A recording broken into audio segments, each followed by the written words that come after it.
Hello and welcome to Organic Edible Garden. Today we're going to look at planting our leeks and our onions, which we sowed about 5 weeks ago.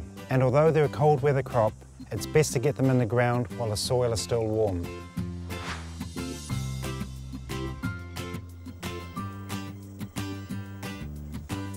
Our large tray of leeks and onion have about 500 of each, and it's too much for what I need today. So I'll eventually sell them at market. But for today, I'll just end up using some punnets of smaller amounts. The key thing about planting onions and leeks is they both like really free-draining, friable soil, but we plant them completely different. Leeks are planted in a trench and they're mounded up, whereas onions are planted on a mound. For our leeks, I'm preparing 2 trenches in this bed, and they're about 20 to 25 centimetres deep.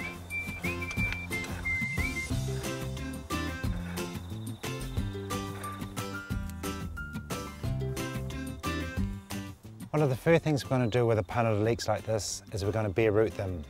We're going to dump them in a bucket of water, but before that we'll add a bit of seaweed to it. And this is just going to give them an extra boost.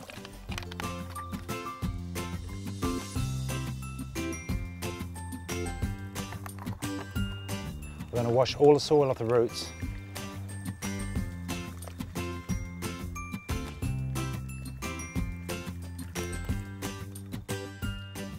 Now the soil's gone, we've got reasonably long roots and tops. In this case, we're going to chop some of these off.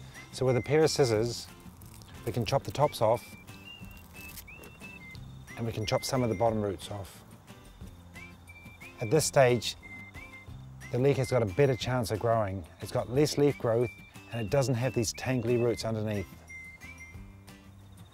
Leeks are a really easy crop to grow for the home gardener, and they stay in the ground until you're ready to use them. I'm now going to plant these guys, and I'm going to use my trusty dibbler to make holes. I'm just going to put 1 leek in each hole, and I'm going to put them about 10 centimetres apart. I know this is really close, but I can pull every second leek out and use them as baby leeks during the growing season. We're making holes with our dibbler so we can even get extra depth, because as the leeks grow, we can keep mounding soil around them. And the more soil around them, the whiter the stems and the longer the stems will be.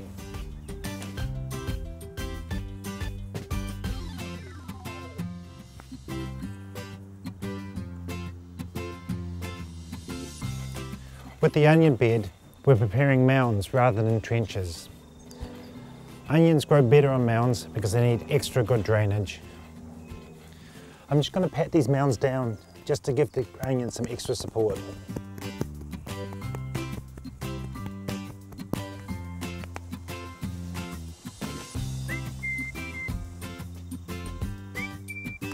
There's no need to change the water that you use for your leeks, so we can dip the red onions straight in that liquid again. We prepare the onions exactly the same way we prepared the leeks. We chop the tops off and part of the roots, which makes it easier to plant and gives them a better start to life.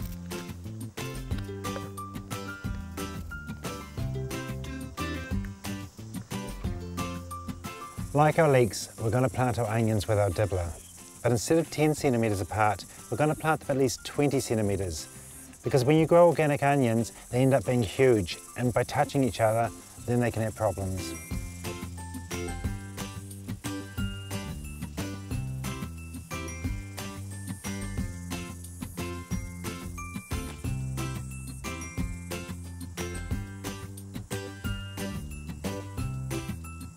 I find I have very few pests or diseases with any of the onion family.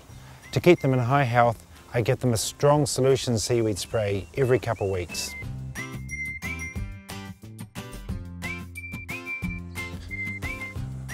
We added compost to these beds before planting to make the soil even more friable. But the only real fertiliser I'm going to use is a volcanic rock and seaweed mix. This is multi-mineral, and it also contains phosphorus, which helps the bulbing vegetables like onions. And once the plant starts sizing up in another 6 weeks or so, I'll give it a second boost.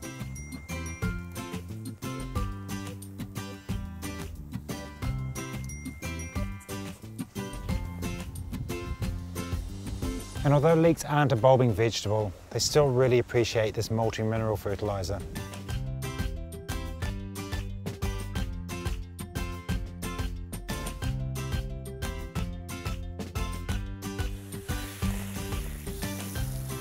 The next thing we're going to do is water them in. And if the weather remains really dry, give them a water every 2 or 3 days, just until they get growing.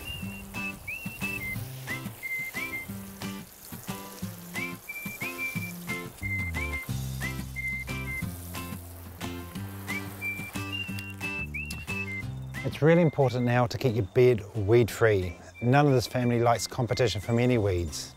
And if you want a companion plant to go with it, the only one that really does well is viola. It'll smother the soil and not take any nutrients from the plant.